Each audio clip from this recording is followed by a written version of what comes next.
Hello anime lovers, কেমন আছো তোমরা?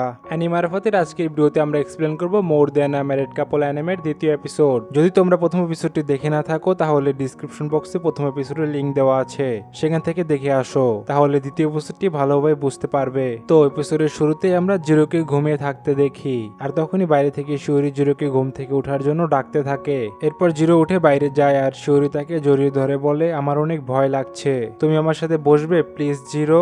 আর তখনই বাইরে থেকে আকারে জিরোকে ওঠার জন্য ডাকতে থাকে। তখন জিরোর ঘুম ভেঙে যায় আর আমরা জানতে পারি জিরো এতক্ষণ স্বপ্ন দেখছিল।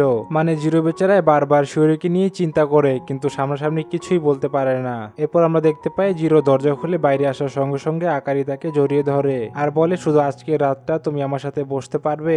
এটা শুনে জিরো কিছুটা অবাক হয়। এরপর আমরা দেখতে পাই আকারি অনেক ভয়ে ভয়ে হরর মুভি দেখছে। তখন পাশে থেকে জিরো বলে, এমন ভয়ানক মুভি রাতে দেখা জরুরি কি? তখন আকারি বলে, আমি এসব এ র্যাঙ্কের জন্য করছি। আমার ফ্রেন্ড বলেছে হরর মুভি একসাথে দেখলে বেশি পয়েন্ট পাওয়া যায়। তখন জিরো টিভি বন্ধ করে দেয় আর বলে, আমার মনে হয় না এই হরর মুভির প্ল্যান কাজ করবে। এরপর আকারি বলে, টিভি বন্ধ করলে কেন?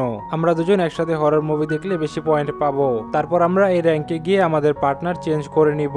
তুমিও শিউরির সাথে পেয়ার হতে চাও তাই না? তখন জিরো বলে, হ্যাঁ আমি চাই। তারপর আকারি বলে, তাহলে একটা কাজ করো, পয়েন্ট বাড়ানোর জন্য এটা পরে নাও, এটা আমি সেলে কিনেছি আর এটা হলো কাপল ড্রেস। তখন জিরো বলে, আরে না, আমি এসব পড়তে পারবো না। এটা শুনে আকারি বলে, কেন পড়তে পারবে না? ম্যারিড কাপলরা তো এসবই করে, শুনেছি এরকম ড্রেস পরলেও নাকি বেশি পয়েন্ট পাওয়া যায়। তখন জিরো বলে, আমার বিশ্বাস হচ্ছে না তুমি এসব কিনে নিয়ে এসেছো। তারপর আকারি বলে, পয়েন্ট বাড়ানোর জন্য তো এসব নাটক করতেই হবে, এখন বেশি কথা না বলে এটা পরে নাও। তখন জিরো মনে মনে বলে, ও নিজের টাকা দিয়ে আমার জন্য এসব কিনেছে, কিছুই বুঝতে পারছি না। আর তখনই কারেন্ট চলে যায়। এরপর আমরা জিরো আর আকারিকে একসাথে সোফার উপরে বসে থাকতে দেখি। তখন আকারি জিরোকে বলে, তোমার কাছে কোনো গল্প নেই? মেয়েদের এমন ছেলে অনেক পছন্দ যে তাদেরকে গল্প শোনায়, কি ভাবছো, একটা গল্প শোনাও না।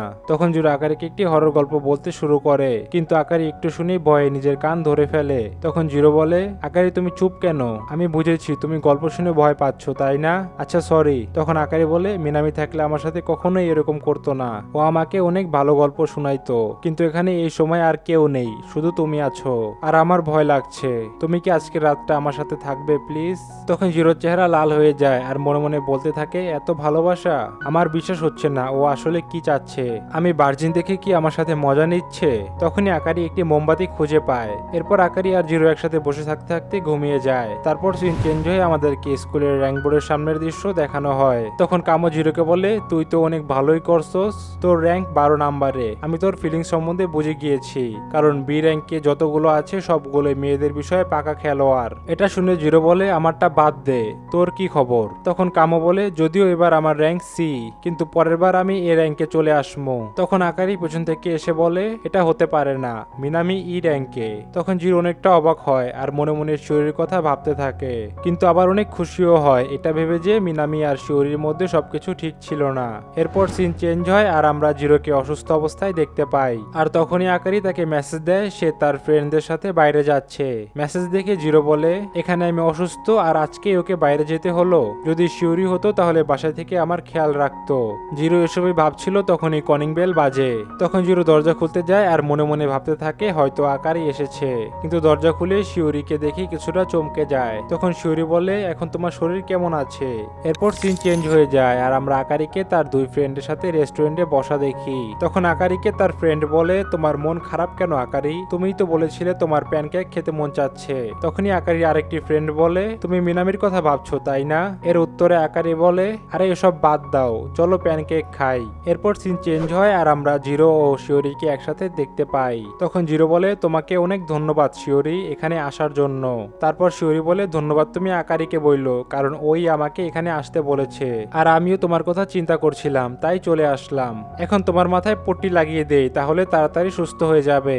পট্টি লাগিয়ে দিয়ে শিউরি জিরোর জন্য কিছু রান্না করতে কিচেনে চলে যায়। তখন জিরো বসে বসে তার আর শিউরি এলিমেন্টারি স্কুলের কথা চিন্তা করে আর আমাদেরকে অতীতে নিয়ে যাওয়া হয়, যেখানে জিরো শিউরিকে তার মনের কথা বলার জন্য গিয়েছিল, কিন্তু তখন শিউরি তাকে বলেছিল, আমি এখান থেকে চলে গেলেও কি তুমি আমার ফ্রেন্ড থাকবে? তখন জিরো ভয় পেয়ে যায় আর বলে, হ্যাঁ আমাদের মধ্যে কোনো কিছুই বদলাবে না, আমরা সবসময় ভালো ফ্রেন্ড থাকবো। তারপর আমাদেরকে বর্তমানের দৃশ্য দেখানো হয়, যেখানে শিউরি জিরোর জন্য খাবার নিয়ে এসে বলে, কি চিন্তা করছো তুমি? তখন জিরো বলে, না এমনি একটি পুরনো কথা চিন্তা করছিলাম। যাই হোক ভালোই হয়েছে হয়েছে, আমার অনেক ক্ষুধা লেগেছিল, তাড়াতাড়ি দাও। এরপর জিরো খাবার খেয়ে শিউরিকে বলে, খাবারের জন্য ধন্যবাদ, মিনামি অনেক ভাগ্যবান, ও তো তোমার হাতের খাবার প্রতিদিন খেতে পারে। তখন শিউরি বলে, আমরা দুজন মিলে খাবার বানাই, একদিন ও বানায় আর একদিন আমি। এটা শুনে জিরো বলে, মিনামি খাবারও বানাতে পারে? এজন্য আকারি সারাদিন ওর কথাই বলতে থাকে, কিন্তু আমি খাবার বানালে সেটা কেউ খেতে পারবে না। তখন শিউরি বলে, এজন্যই তোমাদের দুজনের মধ্যে সবকিছু এত ভালো, তাই না? এটা শুনে জিরো বলে, আচ্ছা শিউরি, আমি তোমার র্যাঙ্ক দেখেছি, যদি আমি কোনো সাহায্য করতে পারি তাহলে প্লিজ আমাকে বলবে, আমি অবশ্যই সাহায্য করব। তখন শিউরি বলে, অনেক অনেক ধন্যবাদ জিরো, আমি ছেলেদের সাথে কমফোর্টেবল ফিল করি না, কিন্তু আমি সত্যিই চেষ্টা করছি। যখন আমি বিয়ের কথা ভাবি তখন আমার অস্বস্তিকর লাগে। একটা কথা জানো, মাঝে মাঝে আমি ভাবি কত ভালো হতো যদি তুমি আমার হাজবেন্ড হইতা। আরে মজা করছিলাম। এটা শুনে জিরো শিউরির হাত ধরে বলে, তুমি করতে পারবে শিউরি, আমরা ছোটবেলা থেকেই ফ্রেন্ড, এজন্য আমার তোমার উপরে পুরো বিশ্বাস আছে। তখন শিউরি বলে, ধন্যবাদ জিরো। আর তখনই জিরো লজ্জায় সরি সরি বলতে বলতে কাপড়ের নিচে চলে যায় আর মনে মনে নিজেকে গালি দিতে থাকে।